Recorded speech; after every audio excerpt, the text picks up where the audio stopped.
अस्सलाम वालेकुम रहमतुल्लाहि व बरकातुहू। दोस्तों, आज का हमारा मौजू है फौजदारी केस के मराहिल। Procedure of criminal trial. Criminal trial शुरू कैसे होता है और क्रिमिनल केस कैसे होता है। क्रिमिनल केस का पहला मरला जो है वो किसी जुर्म का सजा होना है। ओमिटिंग ऑफ कॉग्निजेबल ऑफेंस और नॉन कॉग्निजेबल ऑफेंस, जब किसी जुर्म का इर्तिकाब किया जाता है तो स्टेट हरकत में आती है। जब कोई जुर्म सरजद होता है तो कानून हरकत में आ जाता है। और जब कोई जुर्म सरजद होता है तो जुर्म की डेफिनेशन दी गई है कि अगर आप कोई गलत का इक़दाम उठाते हैं तो जुर्म के ज़िम्मे में आएगा।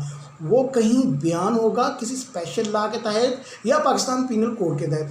ऐसा अमल किसी को हर्ट किया है, चोरी की है या फिर ट्रेसपास किया है, इन तमाम की डेफिनेशन कानून में दी गई है और सज़ा भी डिस्क्राइब की गई है। इसके शेड्यूल में ये भी होता है, यह भी दिया गया है कि इस केस की समाअत कौन सी अदालत करेगी और वो ज़्यादा से ज़्यादा कितनी और कम से कम कितनी सज़ा दे सकती है। अच्छा, अब जब कोई जुर्म होता है तो इसकी रिपोर्ट होती है और जब तक रिपोर्ट नहीं होगी इस वक्त तक कानून हरकत में नहीं आता। सेक्शन 154 सीआरपीसी के तहत जब भी कोई कॉग्निजेबल और नॉन कॉग्निजेबल ऑफेंस होता है तो इसकी रिपोर्ट थाना पर होगी। अगर तो कॉग्निजेबल ऑफेंस है तो पुलिस फौरी तौर पर एफआईआर दर्ज कर लेगी और अगर नॉन कॉग्निजेबल ऑफेंस है तो पुलिस नॉन कॉग्निजेबल ऑफेंस है तो इसकी पहले मजिस्ट्रेट से परमिशन ली जाएगी और इसकी इत्तला लिख ली जाएगी, लेकिन एफआईआर दर्ज ना की जाएगी। एफआईआर दर्ज होने के बाद कॉग्निजेबल ऑफेंस में पुलिस को मुलजिम को गिरफ्तार करने का अख्तियार भी रखती है। अगर नॉन कॉग्निजेबल ऑफेंस है तो इसकी गिरफ्तारी के लिए इलाका मजिस्ट्रेट से इजाज़त तलब की जाएगी। अच्छा दोस्तों, कॉग्निजेबल ऑफेंस और नॉन कॉग्निजेबल ऑफेंस पर मैं अलग से एक वीडियो बनाऊंगा क्योंकि ये दोनों इनमें जो फ़र्क है इसके अंदर जो डिफरेंसेस हैं वो क्या होते हैं वो मैं अलग से एक इसके बाद वीडियो बनाऊंगा। अच्छा जी, आगे चलते हैं कि police is bound to registered FIR and investigation. Police FIR दर्ज करने और तफ्तीश करने की बाउंड है और मुकदमा के मुल्ज़मान को भी गिरफ्तार कर सकती है अगर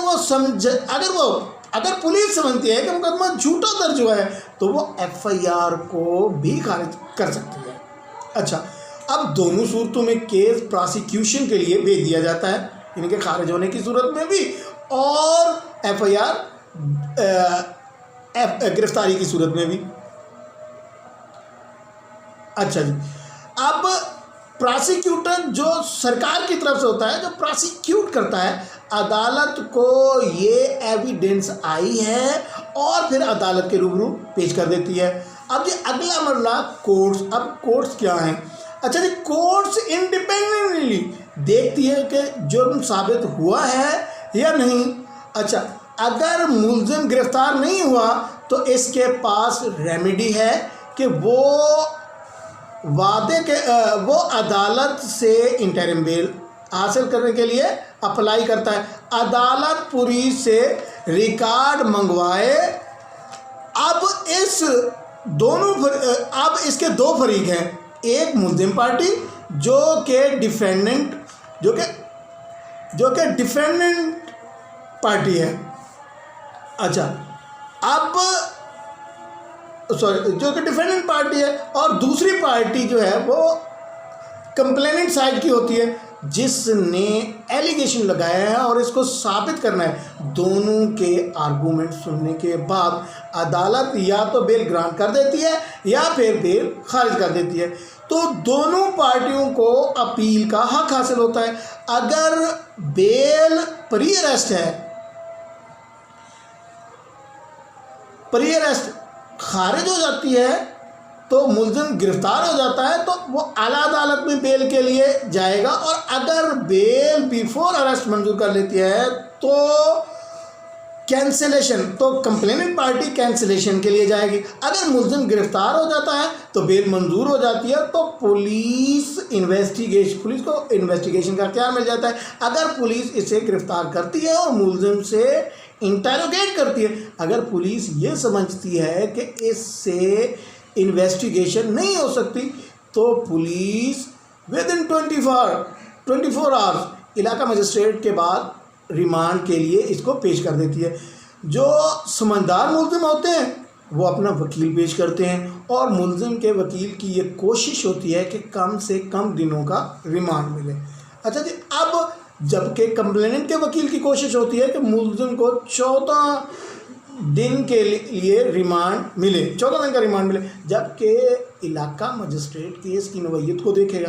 अगर फिज़िकल रिमांड देना है तो वो इसकी वजूहात लिखेगा कि क्या रिकॉर्ड में ऐसा है कि इसका फिज़िकल रिमांड दिया जाए।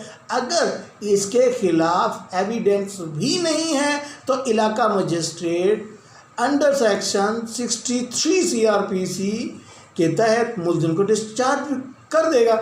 अगर वो समझता है कि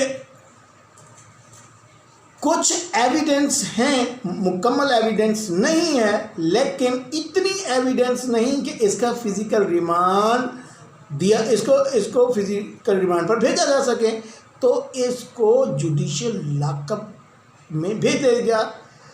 अब पुलिस अपनी इन्वेस्टिगेशन शुरू करती है, वो मुकदमा के बारे में हक़ाइक़ तलाश करने में कि सच क्या है, जो इसने एविडेंस इकट्ठी करनी है। पुलिस तमाम एविडेंस और PWs के बयान कलम बंद करके 161 CRPC के तहत और 173 CRPC के तहत 15 दिन के अंदर इनकम्प्लीट या कंप्लीट चालान प्रोसिक्यूट ब्रांच में जमा करवा देता है। अच्छा, आगे कंप्लीट चालान नहीं दे सका, तो अगर कंप्लीट चालान नहीं दे सका तो बाद में कंप्लीट चालान जमा करवाएगा। प्रोसिक्यूटर जांच पड़ताल करती है कि कोई एविडेंस या कोई प्रोसीजर या कोई लकूना रह न गया हो, तो तमाम जांच पड़ताल मुकम्मल होने के बाद प्रोसिक्यूशन इस चालान को इलाका मजिस्ट्रेट के पास भेज देती है। अब इलाका मजिस्ट्रेट मुकदमे की नौइयत को देखेगा कि कॉग्निजेबल बाय मजिस्ट्रेट है तो वो अपने पास रख लेगा। अगर ट्रायल बाय सेशन कोर्ट है तो वो सेशन कोर्ट को भेज देता है। अब अदालत ट्रायल शुरू करेगी। अगर मुलजिम जेल में है तो जेल से बुलाएगी, मुलजिम ज़मानत पर है तो इसको बज़रिया कोर्ट तलब किया जाएगा। अच्छा, अब इसी तरह कंप्लेनेंट को बज़रिया समन बुलाया जाएगा। सरकारी गवाहान जिन्होंने मेडिकल किया है, जिन्होंने पोस्टमार्टम किया है, इनको बुलाया जाएगा। विटनेसेस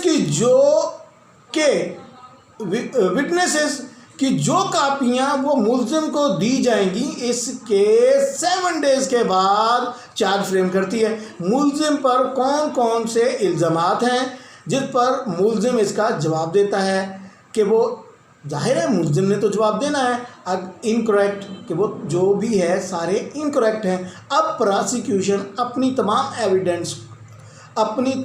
एविडेंस को डॉक्यूमेंट्री और ओरल एविडेंस पेश करती है। प्राइवेट और सरकारी गवाह पेश करती है। अब मुलजिम का 342 का स्टेटमेंट रिकॉर्ड करेगी। अब अदालत इसे कहेगी कि प्रोसिक्यूशन ने फलां एविडेंस पेश किए हैं, वो इसके डिफेंस में जवाब देगा। तो अदालत इससे सवाल करती है कि अपनी डिफेंस एविडेंस देना चाहता है या अपने हक में गवाह पेश करना चाहे तो डॉक्यूमेंट पेश करना चाहे तो वो कर सकता है। अगर वो हल्फ पे गवाह देना चाहता है तो प्रोसिक्यूशन और कंप्लेनेंट साइड इसका एग्जामिनेशन करेंगे। अगर वो बतौर गवाह पेश नहीं होता होना चाहता तो फिर मुल्जिम का क्रॉस एग्जामिनेशन नहीं होगा। अब कंप्लेनेंट काउंसिल, डिफेंस काउंसिल और सरकारी वकील के आर्गू सुनेगी। अगर मुल्जिम के खिलाफ ठोस शवाहिद होंगे तो बामुताबिक जुर्म इसको सज़ा सुनाई जाएगी। और अगर अदालत समझती है कि शहादत तो है लेकिन इतनी ठोस शहादत ना है तो इसको कम सज़ा दी जाती है। अगर इसके खिलाफ कोई शहादत नहीं है तो इसको एक्विटल भी किया जाता है। अगर सज़ा हो जाती है तो ट्रायल कोर्ट का काम ख़त्म हो जाता है। मेरा ख्याल है कि दोस्तों आज के लिए इतना कुछ काफ़ी है और आप तमाम लोगों ने क्रिमिनल केस के बारे में बहुत अच्छे तरीके से समझ लिया होगा। अगर आखिर में मैं तमाम दोस्तों से रिक्वेस्ट करूंगा कि वो मेरे इस चैनल को सब्सक्राइब करें और लाइक भी कर दें और बेल आइकन पर भी दबा दें ताकि आपको आने वाली तमाम नई वीडियो मिल सके। अल्लाह हाफ़िज़ व आखिर दुआना।